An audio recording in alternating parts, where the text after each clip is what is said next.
حضرات ذی وقار سورۃ البقرہ آیت نمبر 135 سے آج کے بعد کا آغاز کیا جا رہا ہے، جس میں خالق کائنات ارشاد فرماتا ہے وَقَالُوا كُونُوا هُودًا أَوْ نَصَارَىٰ تَهْتَدُوا۔ وہ لوگ جنہوں نے کہا، یہ آیت جو ہے اس کا جو شان نزول ہے اس کو سمجھ لیجیے۔ وَقَالُوا كُونُوا هُودًا أَوْ نَصَارَىٰ تَهْتَدُوا، اور اہل کتاب نے کہا آپ یہود یا نصارہ کے دین کو اپنا لیں تہتدوا تو ہدایت پا جاؤ گے۔ تو علامہ جریر اپنی تفسیر کے اندر اس کا ذکر خیر فرماتے ہیں، قالوا اور انہوں نے کہا کونوا ہو جاؤ ہودن او نصارى تہتدوا، اہل یہود میں یا نصارہ میں ہدایت پا جاؤ گے۔ تو اس بات کو کرنے والا عبداللہ بن سوریہ تھا جو جماعت کے ساتھ حضور اکرم صلی اللہ علیہ وآلہ وسلم کی خدمت اقدس میں آیا، اور اللہ تعالیٰ نے اس کے رد میں اس آیت کا نزول فرمایا۔ قل بل ملۃ ابراہیم حنیفا، فرما دیجیے ان سے کہ جو حضرت ابراہیم علیہ السلام کا دین ہے وہ دین حنیف ہے۔ دین حنیف کس کو کہا جاتا ہے؟ جو ٹیڑھے راستے کو چھوڑ کر سیدھے راستے پہ چلتا ہے اس کو حنیف کہا جاتا ہے۔ تو حضرت ابراہیم علیہ السلام کا دین ہے وہ دین حنیف کہلاتا ہے۔ اہل عرب میں یہ تھا کہ ختنہ کیا کرتے تھے اور حج کیا کرتے تھے، جو یہ کرتے تھے ان کو حنیف کہتے تھے۔ تو حضرت ابراہیم علیہ السلام میں یہ خصوصیت کے ساتھ تھا۔ وَمَا كَانَ مِنَ الْمُشْرِكِينَ، اور حضرت ابراہیم علیہ السلام مشرکین میں سے نہیں تھے۔ اس آیت میں اللہ وحدہ لا شریک نے ان لوگوں کا رد فرمایا جنہوں نے اپنی خواہش کا اظہار کیا کہ اے محمد صلی اللہ علیہ وآلہ وسلم یہ دین جو ہے یہ ہدایت والا دین نہیں ہے۔ تو اللہ وحدہ لا شریک نے اس کا رد فرمایا کہ اے یہود و نصارہ تمہیں اپنے دین پہ مان ہوگا، لیکن میں اس دین کو سینے سے لگاتا ہوں جس پہ میرے آباء و اجداد حضرت ابراہیم علیہ السلام چلتے رہے۔ دین حنیف کا ذکر کیا اس آیت کے اندر اللہ وحدہ لا شریک نے۔ دین حنیف وہ دین کہلاتا ہے جو استقامت والا دین ہو، جو اخلاص والا دین ہو، جو اللہ وحدہ لا شریک کے حضور حج کرنے والے ہیں، جو اللہ وحدہ لا شریک کے کعبہ کی طرف نماز پڑھنے والے ہیں، جو حرام کیے ہیں رشتے دین ابراہیمی میں وہ اسلام میں بھی نظر آتے ہیں، اور حرام کاریوں سے جو بچ جایا کرتا ہے وہ دین حنیف کا ہی پیروکار کہلایا کرتا ہے۔ تو یہ چیزیں دین اسلام میں بھی اللہ وحدہ لا شریک نے باقی رکھی ہیں۔ قولوا آمنا باللہ وما انزل الینا وما انزل الی ابراہیم واسماعیل واسحاق ویعقوب والاسباط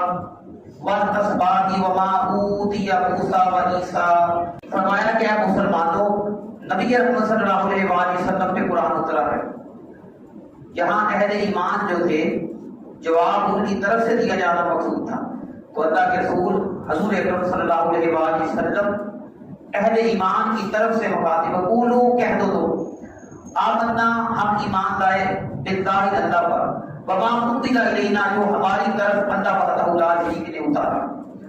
وما انزل الی اور جو اتارا اللہ وحدہ لا شریک نے الی ابراہیم و اسماعیل و اسحاق و یعقوب، جو اللہ وحدہ لا شریک نے ابراہیم علیہ السلام پر اتارا، حضرت اسماعیل علیہ السلام پر، حضرت اسحاق علیہ السلام پر، حضرت یعقوب علیہ السلام پر، والاسباط اور ان کی اولاد پر اتارا، وما اوتی موسیٰ وعیسیٰ اور جو اتارا اللہ وحدہ لا شریک نے جو تیری کتاب حضرت موسیٰ علیہ السلام کو اور حضرت عیسیٰ علیہ السلام کو، وما اوتی النبیون من ربہم جو اللہ وحدہ لا شریک نے انبیاء کرام علیہ السلام کو عطا فرمایا جو ان پر کتاب اور صحیفے اتارے،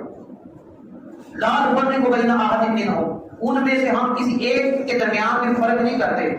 ہم تو سب پر ایمان لانے والے ہیں۔ یہ نہیں ہوتا کسی ایک پر ایمان لے آئیں ایک کو ترک کر دیں، کسی ایک نبی کا ایمان لانا اور باقی کا ترک کر دینا یہ بھی کفر کہلاتا ہے، سارے نبیوں کو مان لینا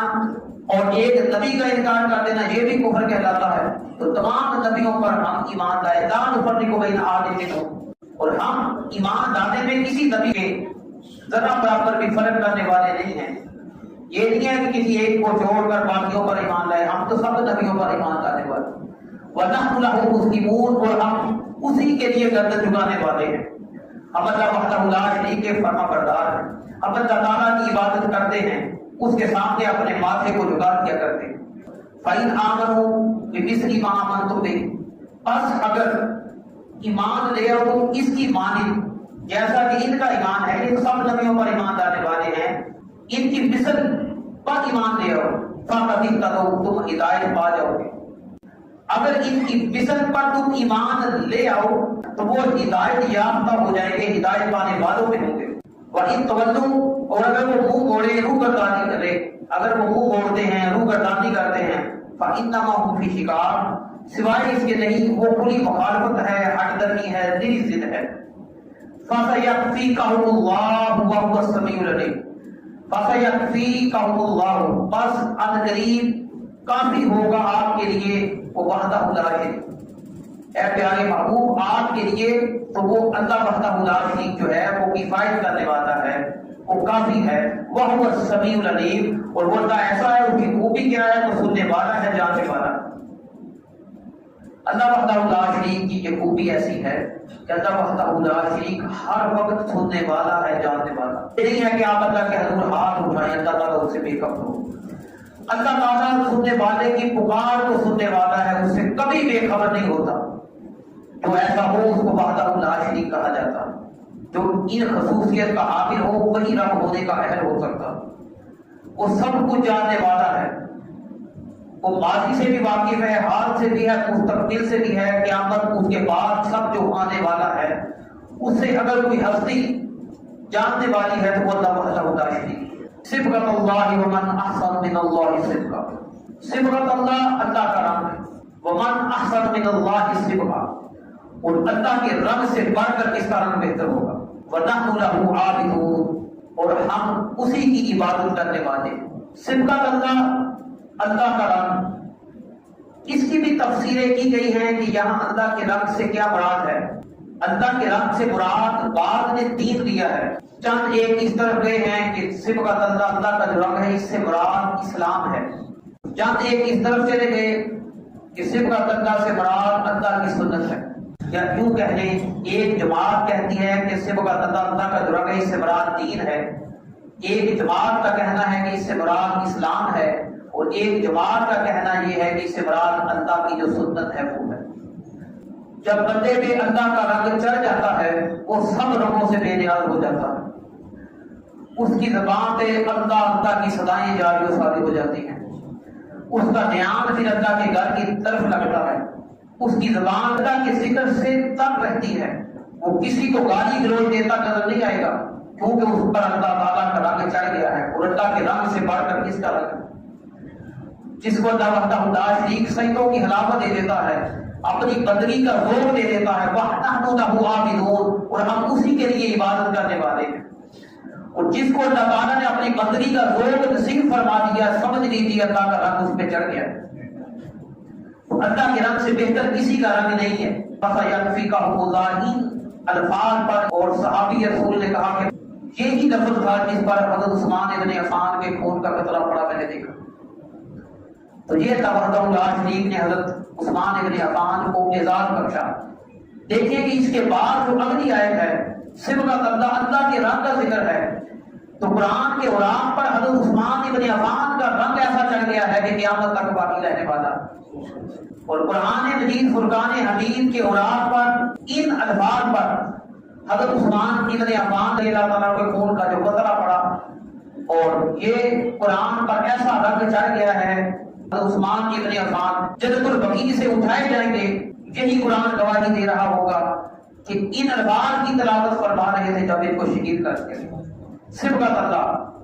اور اللہ کا رنگ، ومن احسن من اللہ صبغہ، اور کس سے بڑھ کر اللہ کا رنگ اچھا ہے، اور کون سا رنگ اللہ کے رنگ سے بڑھ کر ہے۔ وَنَحْنُ لَهُ عَابِدُونَ، اور اے باری تعالیٰ ہم تیری ہی عبادت کر رہے ہیں، تجھے یاد کر رہے ہیں۔ تو دیکھا جائے تو حضرت عثمان غنی اس وقت قرآن کی تلاوت کر رہے تھے، اور قرآن کی جو تلاوت کا حق انہوں نے ادا کیا، اور ایسا ان پہ اللہ تعالیٰ نے اس وقت رنگ چڑھایا کہ وہ رنگ کسی اور پہ چڑھا دکھائی نہیں دیتا۔ تو بڑے بڑے شہید ہیں جن کو مظلوم کہا جاتا ہے، تو حضرت عثمان ابن عفان بھی انہی میں شامل ہیں کہ ان کے پاس وقت بھی تھا، طاقت بھی تھی، فوج بھی تھی، ہتھیار بھی تھے، چاہتے چند نوجوانوں کا خاتمہ کر سکتے تھے، لیکن انہوں نے کہا کہ فقط عثمان ابن عفان کا خون کہنے سے اگر مدینہ میں امن قائم رہ سکتا ہے تو میں اپنا خون قربان کرنے کے لیے تیار ہوں۔ تو پھر طریق نے وہ منظر دیکھا کہ انہوں نے اپنی جان کی پرواہ نہیں کی، بلکہ مدینہ المنورہ میں قدر و غارت سے لوگوں کو باز رکھا. جس کے پاس حکومت ہوتی ہے، طاقت ہوتی ہے، وہ کچل کر رکھ دیتی ہے لوگوں کو. وہ کچھ نہیں دیکھتا، وہ کرسی کو دیکھتا ہے. کرسی کے حصول کی خاطر انسان بہت کچھ کر جاتا ہے. اللہ تعالیٰ ہم سب کو حق بات کہنے کی توفیق نصیب فرمائے.